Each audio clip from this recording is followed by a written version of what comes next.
আয়াতুল কুরসি পড়ে ভুলেও একটি কাজ করবেন না, ভালো করে স্মরণ রাখবেন। আয়াতুল কুরসি পড়ে আমরা যে ভুল কাজটা করে থাকি, আয়াতুল কুরসি হচ্ছে পবিত্র কোরআনুল কারীমের ভিতরে সর্বশ্রেষ্ঠ আয়াত হচ্ছে আয়াতুল কুরসি। সূরার ভিতরে সর্বশ্রেষ্ঠ সূরা হচ্ছে সূরা ফাতিহা, সূরা ইয়াসিন, সূরা বাকারা। তবে আয়াতের ভিতরে সর্বশ্রেষ্ঠ আয়াত হচ্ছে আয়াতুল কুরসি। 3 নম্বর পারার 1 নম্বর পৃষ্ঠা সূরা বাকারার 255 নম্বর আয়াত। এই আয়াতটি এতটা ফজিলতপূর্ণ আয়াত, আল্লাহু লা ইলাহা ইল্লাহু আল হাইয়ুল কাইয়্যুম। এই আয়াতের ভিতরে আল্লাহ তাআলার 2টি চমৎকার নাম আছে। এই নামকে বলা হয় ইসমে আজম, আল হাইয়ুল কাইয়্যুম।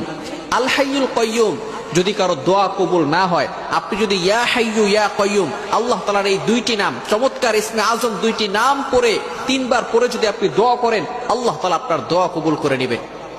যেহেতু এই আয়াতের ভিতরে আল্লাহ তাআলার 2টি ইসমে আজম নাম রয়েছে, এই নামের কারণে আল্লাহ পাক রব্বুল আলামিন এই আয়াতের মর্যাদা আরো বাড়িয়ে দিয়েছেন। সুতরাং যদি জিন আপনাকে আসর করে, এই আয়াতুল কুরসি পড়লে জিন আপনাকে কোনো ক্ষতি করতে পারবে না। হাদিসের ভিতরে যেটা আসছে, আমরা যে ভুল কাজটা করি সেটা হচ্ছে আয়াতুল কুরসি পড়েই আমরা বুকে ফু দিয়ে থাকি। আমরা বুকে ফু দিব না, এই ভুলটা আমরা কখনো করব না। হাদিসের ভিতরে আসছে, আল্লাহ রাসূল সাল্লাল্লাহু আলাইহি ওয়াসাল্লাম বলে দিয়েছেন, মান ক্বারা আয়াতুল কুরসি ফি দুবুরি কুল্লি সালাতিন মাকতুবা, যে ব্যক্তি 5 ওয়াক্ত নামাজের পরে আয়াতুল কুরসি পাঠ করবে, দাখালাল জান্নাহ ইল্লাল মাউত লাম ইয়ামনাহু মিন দুখুলিল জান্নাহ ইল্লাল মাউত, অর্থাৎ মৃত্যু হতে দেরি আল্লাহ পাক রব্বুল আলামিন তাকে জান্নাত দিতে দেরি করবে না। বলেন সুবহানাল্লাহ।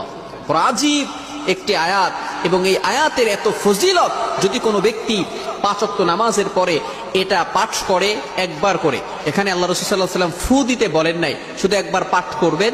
এই একবার পাঠ করার ফলে আল্লাহ পাক রব্বুল আলামিন দুনিয়াবি যত ফিতনা আছে, এবং মানুষ শয়তান বলেন, জিন শয়তান বলেন, যত প্রাণী আছে, আসমান জমিনের সকল প্রকার ক্ষতিকর বস্তু থেকে আল্লাহ তাআলা আপনাকে হেফাজত করবে। বলেন সুবহানাল্লাহ।